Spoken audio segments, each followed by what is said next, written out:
Is this like one of these classes. like associate programs where you get your like associate's degree in high school or something? Yep, Okay. exactly. Yeah. Yeah, I was never qualified for programs like that. Trying to hold on to the D's and C's, man. And that's fine.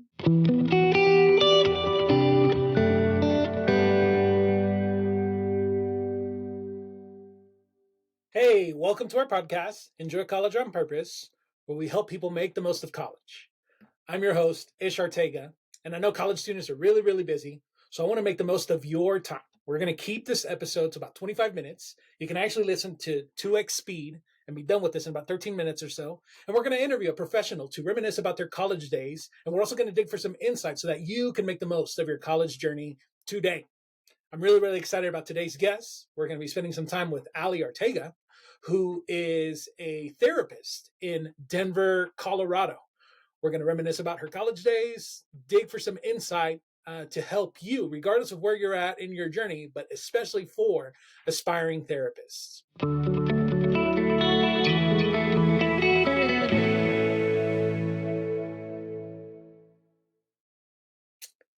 Arteaga, thank you so much for joining us on the podcast today. How are you doing? I'm good. Thanks for having me. Happy to be Yeah, here. day going okay? Nothing too crazy? Nothing too crazy. Hit the gym this morning, caught up on some notes. Yeah, Now awesome. I'm here with you. Just knocking things out.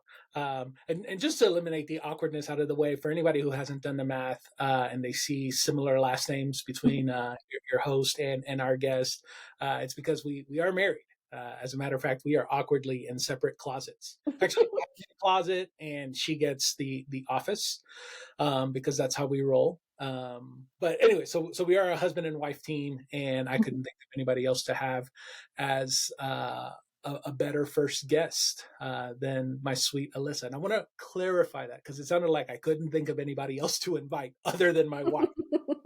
I have a lot of contacts, a lot of friends, but I think the world about you, Allie, and I'm so glad that you're our first guest. Right again, I'd love to open up with the question of just kind of describe when you think back to your college days. Just put a little context into that.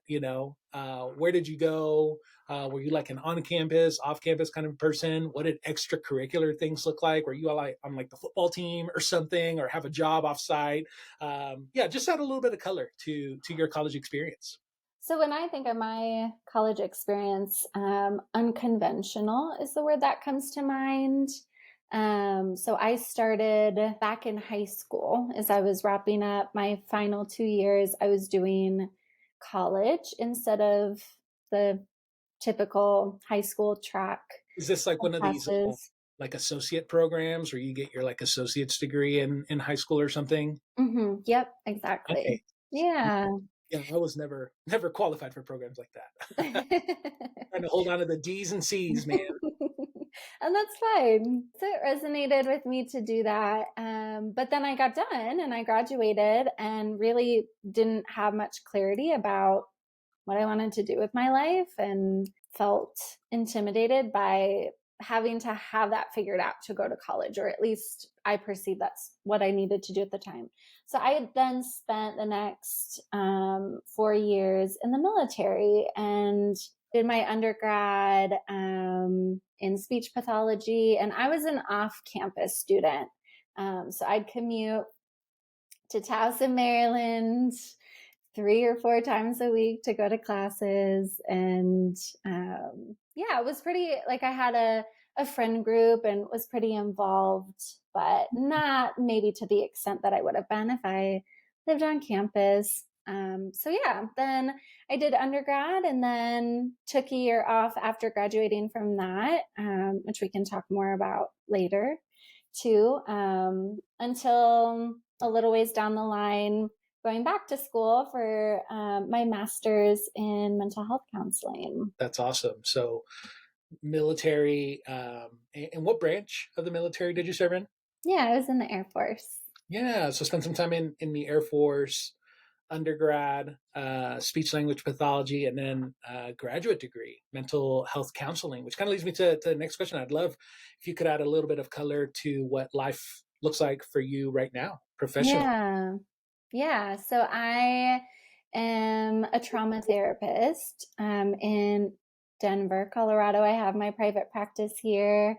It's called Fio Counseling. And I just really love working with women to help them break free from people pleasing and perfectionism and reclaim like the very best parts of themselves. Yeah. One of my favorite things about you, as I was just preparing for this, and spending some time on your website as well, you have this phrase that's so beautiful and so amazing. And I love the picture that it paints, which is this idea of you deserve to be at home with Mm. yourself. And it's so beautiful the way that that's portrayed. Certainly, I remember the first time that I saw that on your website. It was one of those kind of like pause moments. Like I have to stop scrolling and like consider this because this is a really meaningful Mm. idea and thought. So definitely. You're doing something really worthwhile with your life, and the way you're thinking about it and approaching it, it sounds super awesome. Thanks. Last kind of question I want to put out there before we jump into the bulk of our interview is I wanted to see if you could add just a little bit more color about where you came from. Yeah, so I grew up in small town, rural Minnesota, about an hour south of the Twin Cities. I'm the middle child in my family, and growing up, family was like everything, and we were really close. Spent lots of time with grandparents, and everyone really stayed local, which was lovely. I think for me, though, as I started emerging from the nest and graduated high school, I just had felt compelled to explore and wanted to see what else was out there besides farms and cows and basketball. It is a big, beautiful, bright world, is what I like to Yeah. tell people all the time. And so I absolutely love that part of your story. That as sweet and lovely and amazing as it was to grow up in a small town, surrounded by family and really being exposed to that value, there was still a part of you that wanted to just see the world and see what Hmm. was out there. That's amazing. Yeah.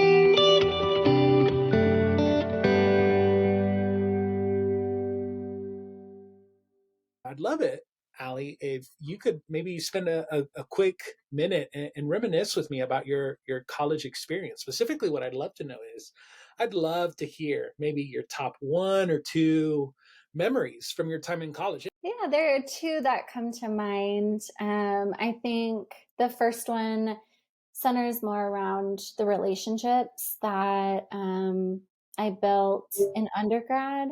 I Because of the way that the program was structured, it was cohort based. And so, like, we were in the trenches, like, every class together for the entire duration of the program. We were studying for finals. And that's the first memory that comes to mind is just like being in the trenches together, being able to have support. We'd have text threads to just encourage each other and remind each other not to forget to do a certain assignment or whatever. And we had fun. I want to just ask a quick follow up question, especially since you're describing kind of this cohort based model, because that's a lot of time spent together. That's a lot of potential for conflict, fallouts. It's a lot of potential for really amazing things and really a lot of potential for really challenging and tough and undesired things. Like, what would you put out there to a college student today that is trying to navigate through a cohort based program? Mm-hmm. Yeah, that's a great question because you're so right. The thing that's coming to mind for me is being intentional and not overcomplicating things. So, Mm. like, if you have a test that you're studying for and life magically works out that everyone's schedules align, then have dinner beforehand, before you get into studying, and create space for levity and fun and connection. And then you're not having to create a whole other event, a whole other time in your schedule to connect. You're just expanding a little bit the time that you already will be seeing Yeah, absolutely. your And I friends. absolutely love that. Just this idea of like finding a way to redeem the everyday simple activities as you're navigating through the cohort. Not just kind of the sense of we have to create a brand new activity that's going to blow everybody's mind. As you suggested, it's as simple as like, hey, we're gonna grab dinner together, or I'm gonna go grab groceries. Do you want to tag along with me? Hmm. Just the everyday stuff that you're doing, and how can you leverage that to amplify the relationships and connections with people in your cohort? I love that. Yeah, the other memory that comes to mind for me is being the director of a disability ministry while I was wrapping up my undergrad. So a bit more professionally, but it intersected really well with what I was studying and also just what I'm passionate about and wired for. And it was intense. Like it was a whole lot talking about juggling things, the responsibilities and pressures that come when you're in college. Like this definitely put me to the test. I think I was trying to fit everything in and waking up at 3 in the morning to work on assignments, and my sleep was all off, and then I'd take a nap and wake up and do it all over again. But it was so rewarding and so life-giving to me, and ended up really shaping how I understood myself as a person, but also professionally, and played a big role in deciding to not pursue speech pathology and switch gears to the mental health field. One question I really wanted to jump into here is, a piece of advice or insight for that college student who is juggling more than school. First and foremost, my encouragement is it's a therapist answer, but to practice self care. And what comes to mind for me when I say that is not, doesn't have to be like the bubble baths or um, some of the tropes that are out there. What it really what it really looks like is whatever is going to be restorative Mm. or feel like a breath of fresh air for you. And it doesn't have to be complicated because, like you said, like when we're juggling all the things in college, like there isn't much time or energy left over. But I think that is why it's extra important to create that and carve out little pockets of time to fill back into your bucket so you're not running on empty. Going on a 15-minute walk, getting some sunshine, getting out in nature, in fresh air. I want to clarify, like, college is a grind. We're also not celebrating burnout and hustle culture. So I was waking up at 3 in the morning. It's not a prescription. Please don't do it if you don't have to. Like, take care of yourself and do what you need to fill back into your cup.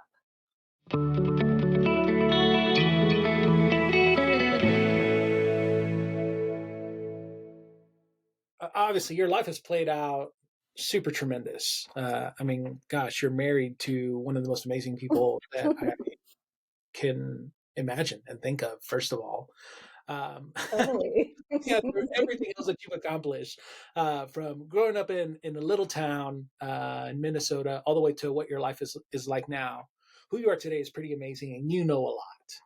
What is something you wish 18-year-old Allie knew as she was finishing up high school and about to get this post-secondary journey um, into the rest of her life? Yeah.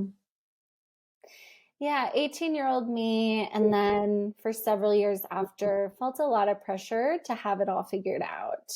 Mm. Um, and that came from a lot of different places, but it still stuck with me. Like, I need to know exactly, step by step, what I'm going to go to college for, what I'm going to do with my life, what my purpose is going to be. And those are big questions and they're important to answer, but it takes time and it's okay that it takes time. And so I think I really wish younger me knew that was okay to go on a journey with that.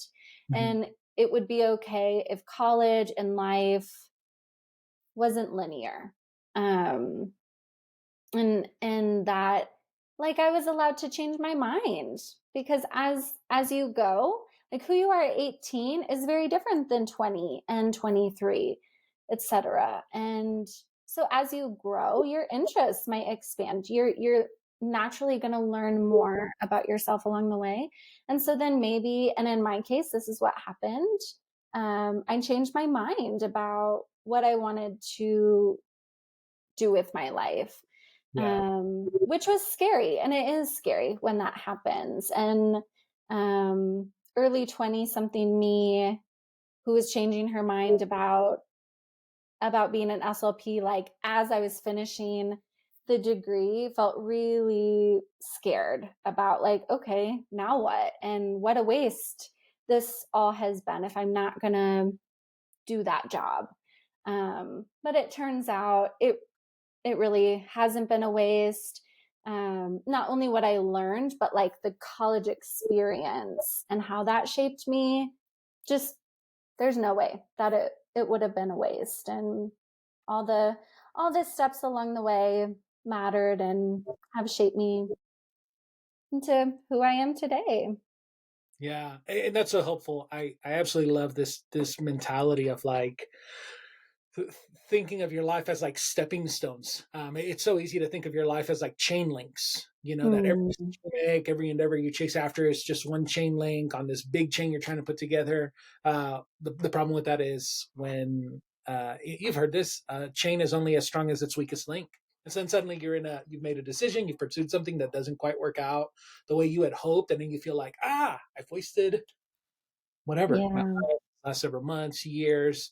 Whereas stepping stones kind of always point to this idea of like, hey, whatever you're doing right now, this is what you need right now, and something's coming down the line, and it's going to be okay. You just keep progressing. It's more about a journey rather than trying to define final outcome.